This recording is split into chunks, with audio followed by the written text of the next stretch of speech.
I'm excited to welcome you to the absolute best video on JavaScript variables you'll find anywhere on YouTube.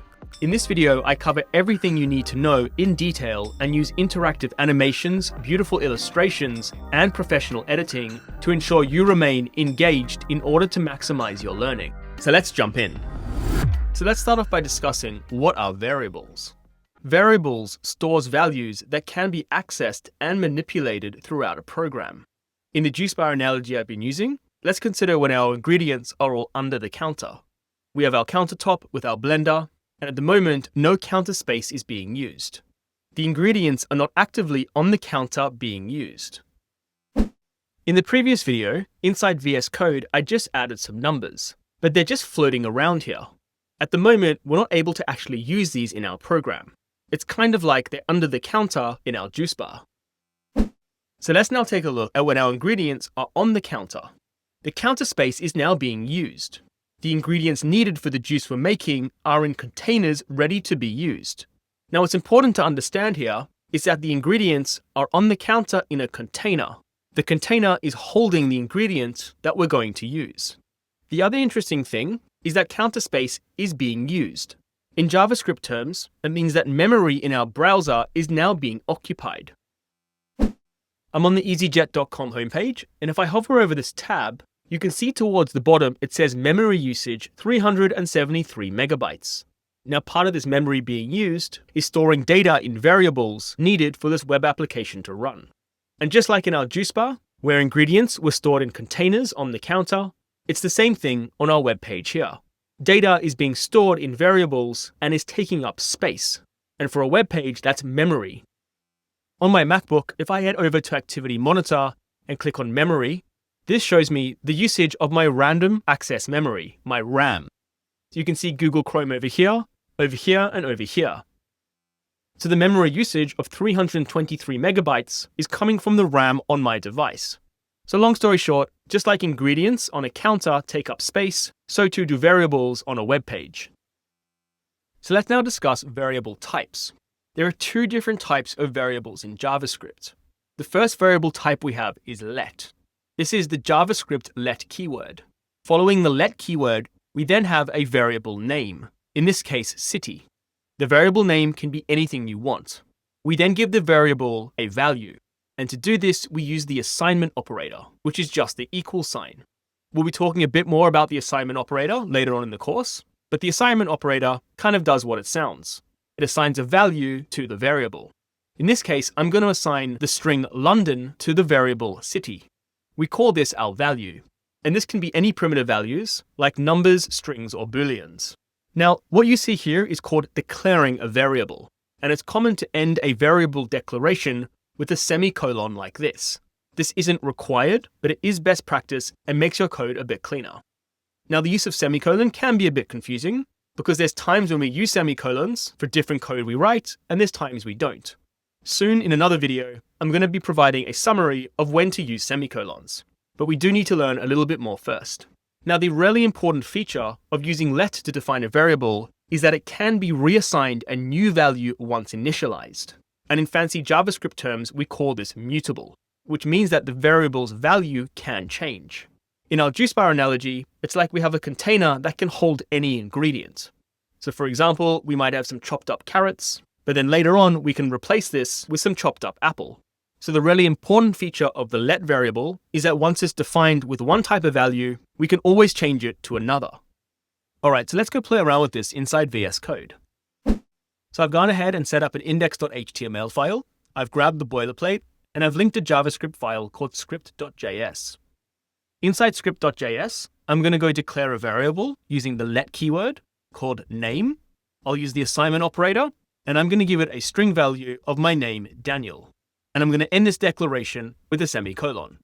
So let's go now play around with this inside the JavaScript console. I'm on this index.html file, and to access the console, I right-click, go inspect, and click the console tab here. Now this variable I've defined is now accessible inside the console, which we know is linking us directly to the JavaScript engine. So if I type name and hit enter, you can see I get the string value Daniel. And because I'm using the JavaScript let keyword, it means that once its variable is initialized, that is, it's been established, I can come and change it. So for example, I can set name to equal John, and the JavaScript console just shouts John back at me. If I type name and just hit enter, you can see the value has now changed to John. So this is the key feature of the let variable type. The value can change. Now I just changed the string value, but I could change this to any primitive value I like. For example, I could set name equal to the number 50. And now you can see name equals 50. Or I could set it to the Boolean value true. And you can see name now equals true. Now something else that I want to show you with the let variable is that we can initialize the variable without providing it a value. So for example, I could type let and define the variable city and then straight away hit a semicolon. So this has now initialized the variable, but hasn't actually given it any value. And this is fine to do with the let keyword because we can always come and change the value, or in this case, add a value later on. I'm just going to clear the console here. And you can see if I type city equals London and hit enter, it shouts London back. And if I type city and hit enter, you can see the value of city is now London. So initially the city had no value, but we're able to come and add a value later on. Now when working with JavaScript, most of our code is going to be written inside our JavaScript text file over here. But I do want to show you inside the console, you can also add variables. So for example, I could do let age equal 35. I get back this undefined, which I'm going to be discussing in a later video. But you can see if I type age inside the console, this value has been stored. Now in the beginning of our JavaScript journey, I will sometimes be defining variables directly in the console to demonstrate things. But just to highlight, this is not the aim of the console. As we've seen in a previous video, the aim of the console is to send us messages from our script, and it allows us direct access to the JavaScript engine so we can do things like this. All right, let's now take a look at the second variable type in JavaScript. It's using const, C-O-N-S-T, standing for constant. And this is the JavaScript const keyword. Now the big difference when using const to declare a variable is that it cannot be reassigned a new value once initialized.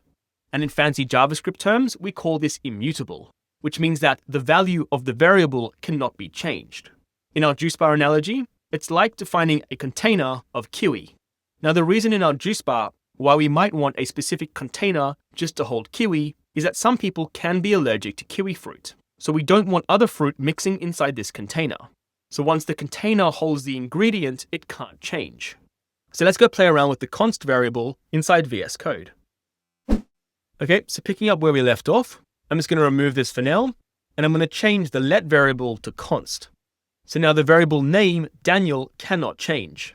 If I come into the console and type name, you see I get the value Daniel, but if I now try change name to John, you'll see I get this error, uncaught type error, assignment to constant variable.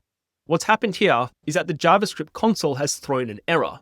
We're going to be talking about errors a lot more later on in the course.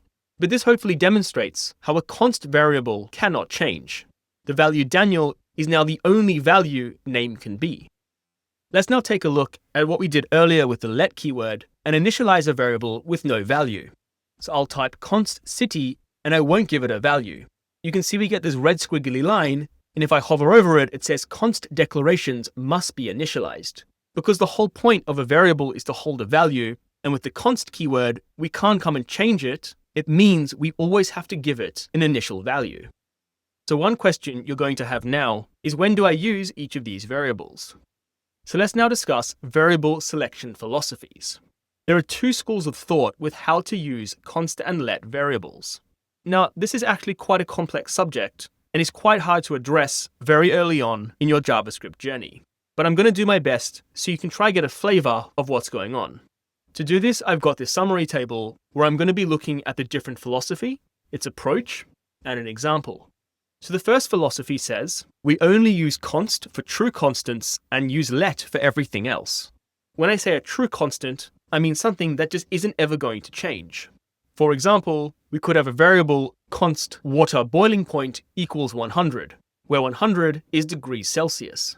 The boiling point of water is not going to change. Now, this approach provides more flexibility to reassign variables throughout the program, which may sound like a really good thing, but we'll soon see why sometimes this isn't the best approach. Let's take a look at an example of some variables that might exist in an online banking application. We could have const GBP symbol, which is Great British Pound symbol, and we know the currency symbol looks like this string over here. It's a true constant because the symbol for a pound isn't going to change. For all the other variables, which can change, we declare those with the let keyword. So for example, as a user, I live in the UK, so I would have let resident country equal UK. I could move countries at any time, and therefore this program needs the ability to change my resident country, and to do that, we need to use the let keyword. Another variable we may have is let transfer amount, the amount I'm trying to transfer to another bank account equal to 100.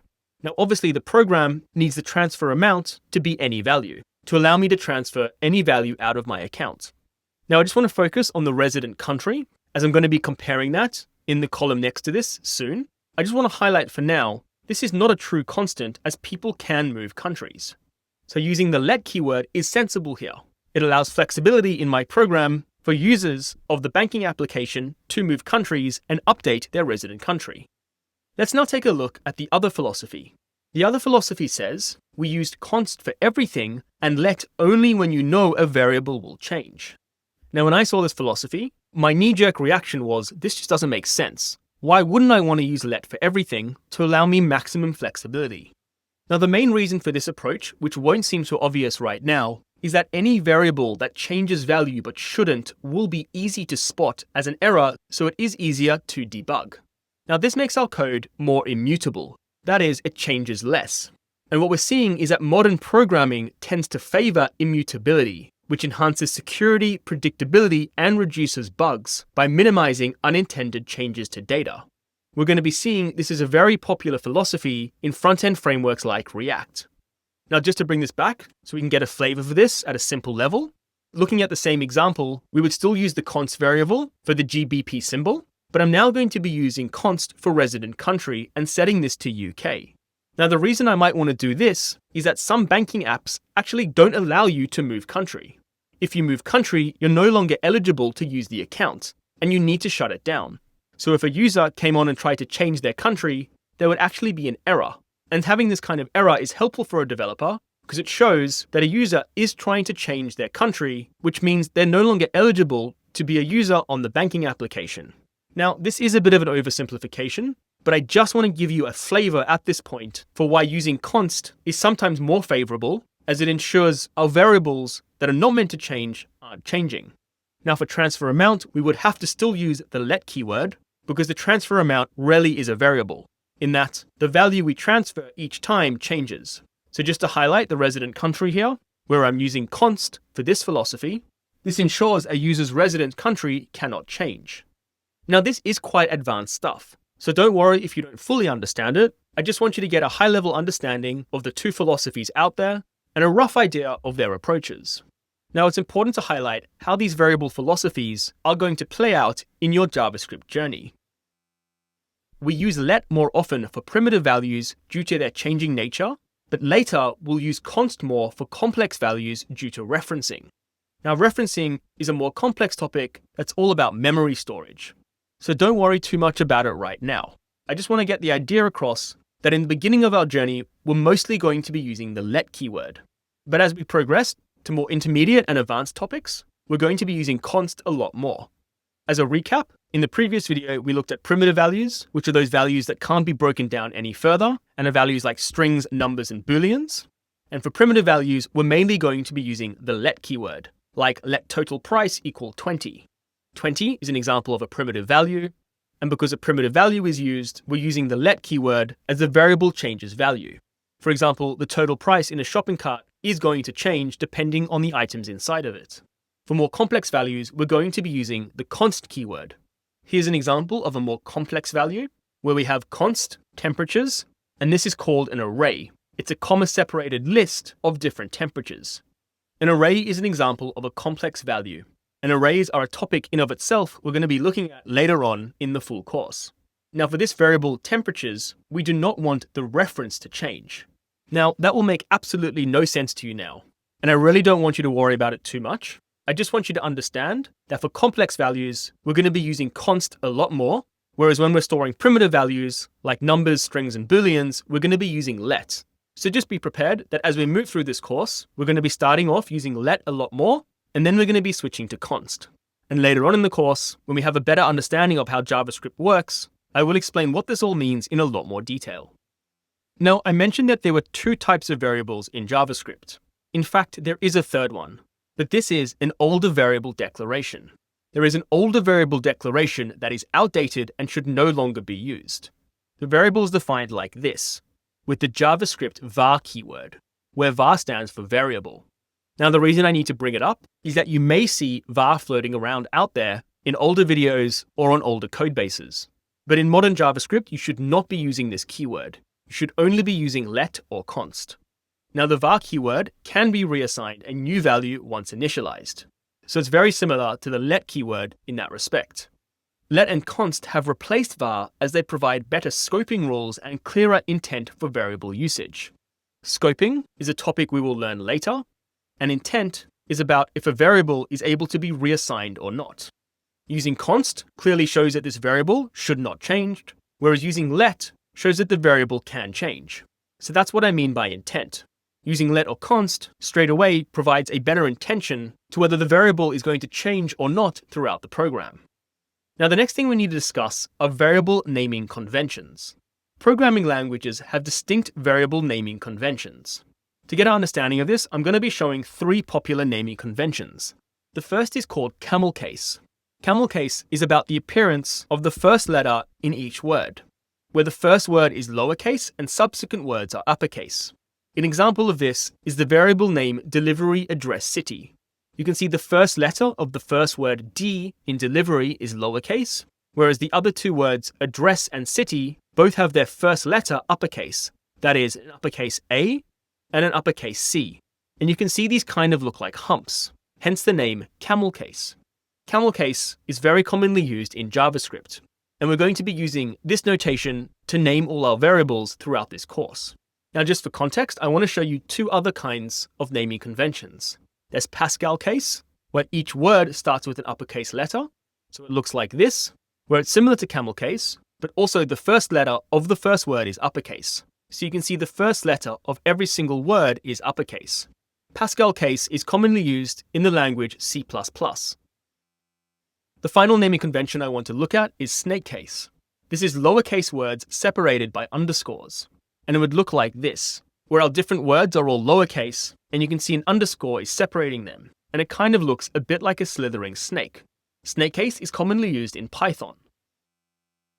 Now, just to highlight, you could use any of these conventions for naming your variables inside JavaScript. It's just not common to use Pascal case or snake case, and camel case is the way to go, and it's also what you're going to see in other code out there. Now, the last thing we need to discuss is variable naming rules. There are several rules you need to follow when naming variables. There are 4 rules. The first is about allowed characters. Letters, numbers, underscore, and $sign are allowed. Spaces or special characters are not allowed. So for example, address line 2 uses both letters and numbers, which is fine, whereas the variable name tel with a pound symbol is not allowed because it uses a special character. The second rule is about what you could start with. You can start with letters, underscore, or $sign, but you cannot start with a number. So address line 2 starts with a letter, which is fine, whereas second line address is a problem because it starts with a number. The third rule is about reserved keywords. JavaScript has keywords that are part of the language and cannot be used as variable names. We've already seen let, const, and var as JavaScript keywords, and we're going to be meeting a whole bunch more as we move through the course. But just some examples now, the keywords if is not allowed, for is not allowed, return is not allowed, and try is not allowed. Now, don't worry so much about this rule right now. It's very unlikely you're going to be using one of the reserved keywords for your variables anyway. And as you move through your JavaScript journey, you'll pick up what these are and just know not to use them as a variable name. The fourth rule is about case sensitivity. Variable names are case sensitive. So for example, address line 2 with a lowercase a and address line 2 with an uppercase a are different variables. So let's now take a look at variables in action. I'm going to be looking back at our easyjet.com flight booking page, and this is the screen you'd see when trying to sign in. Some variables we'd have here would include let email address equal daniel@gmail.com, where the stored value here is a string. we'd have the variable also equal a string value. Now at this point, the application knows that I'm not signed in. So there'd be a variable like let user logged in equal false, where false is a Boolean value. Now you can see this variable user logged in kind of like a question. Is the user logged in? The value is set to false because I'm not logged in. When I put my email address and password and enter the application, this value would change to true. Another variable we could have would be let keep user signed in equal false. And again, this is a Boolean value. This variable is responsible for deciding whether the user should be kept signed in or not once they close the web page. This could be a setting I choose as the user on my profile, where I decide whether I want the application to keep me signed in or not once I leave the page. Let's now move to the home page and identify some variables here. You can see I'm currently looking for a flight from London to Amsterdam for myself and my 2 kids, which I know is going to be a nightmare. We'd have the variable let departure city as London, which is a string value. We'd have let arrival city equal Amsterdam, which is also a string value. We'd have the variable let return ticket equal true, which is a Boolean. Again, see this as asking, is this a return ticket? And for me, I'm booking a return ticket, so this would be set to true. If it was a one-way, this would be false. Another variable would be let passengers total, which equals 3. That is myself and my 2 children. And this variable stores a number value. The last page I want to look at is when I'm completing my booking. We'd have the variable let selected flight equal the flight code EY8672, which is a string value. We'd have a variable let total cost equal 371.95, which is a number value. We'd have a variable let travel business, in this case equal false, which is a Boolean value. Now again, read this, are you traveling business? You can see on the page I've ticked leisure, so this value would be false. If I tick business, it would be true. Alternatively, you could define this variable as let travel leisure. And in that case, for this web page, because I've ticked leisure, that value would be true. And if I tick business, it would then be false. The last variable I want to look at is let title equal Mr., which is a string. Now, just a small note at this point. In a real-life web application, we'd be using a more complex value called an object instead of defining individual variables like this. We'll be exploring objects at great detail later on in the full course. But at this point in your JavaScript journey, defining variables like this to store all these different values is totally fine. So let's wrap up the theory by building a summary card, variables. We saw there were 2 types of variables in JavaScript. The first is using the JavaScript let keyword, where an example would be let city equal London. And the key feature of the let variable type is that the value can be reassigned. We can change London to any other value we want. The second type of variable was using the JavaScript const keyword. An example would be const water melting point equals 100. Now this variable name has multiple words in it, so you can see here we're using camel case. Now the key feature of the const variable type is that the value cannot be reassigned. We also spent a fair bit of time discussing the different philosophies of how to use these variables, and it did get a bit complicated, so I wouldn't worry too much about it. I just wanted to give you a bit of a flavor, and in any case, at the start of your JavaScript journey, we're going to be using let most of the time because we're working with primitive values. And when we work with primitive values, we often want those values to change. Alright, so over the next few videos, we're going to be working on a small project, which is the BMI project. We're going to be building a BMI calculator similar to this. As a user, you'll be able to enter your age, I'm 34, your gender, your height, I think I'm about 175 centimeters, and your weight, I'm about 80. The BMI, which is your body mass index, is then calculated. Okay, looks like I need to go back to the gym. Now for this project, we don't yet know how to take input or update content on a web page like this, so we'll just be coding the logic inside the console. So having a look at all the steps we're going to be taking with this project, the first thing we need to tackle is setting up the variables, which we'll be doing in this video. In later videos, we'll be adding user input with prompt, we'll be adding comments, we'll be adding arithmetic operators, which will allow us to conduct calculations, we'll be adding string operations, so we can output text, and then for the core logic, we'll be adding comparison operators, adding an if statement, adding logical operators, and then adding the ternary operator. Now, a lot of this won't make any sense to you right now, but I hope it gets you excited about what you're going to learn as we continue to build this project. All right, so I'm inside VS Code. I'm going to go to open a new folder. On my desktop, I have an empty folder called BMI project. Inside this empty folder on the left, I'm going to right-click and add new file. As you know, we always need to start with an HTML page. I'm going to call mine index.html. In index.html, I'm going to grab the boilerplate code by hitting ! enter.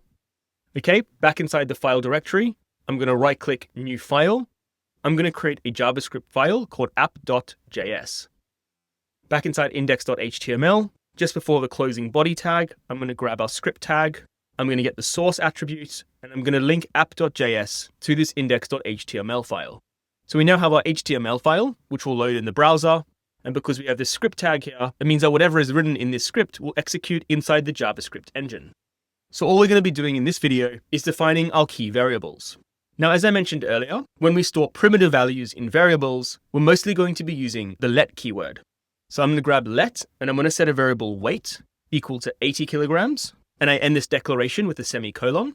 I'm going to let height equal 175 centimeters. I'm then going to let gender equal a string M for male. The final variable I'm going to declare is let BMI category. Now this variable, I'm just going to initialize, but not give it a value just yet. We're going to be using this variable a bit later on inside our code. And the value of this variable is going to be what we output. That is underweight, normal weight, overweight, or obese. At the moment, we don't know what that is, but in our program, updating this value to that category.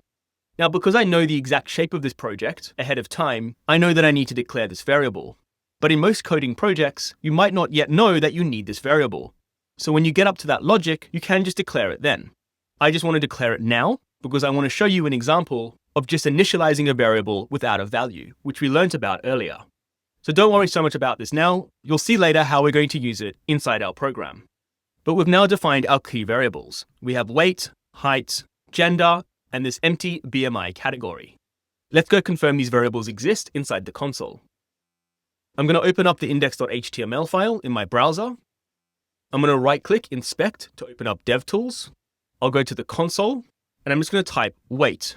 You can see the value is 80, height 175, gender is the string M, and for BMI category, if I hit enter, it says undefined here. So what is undefined?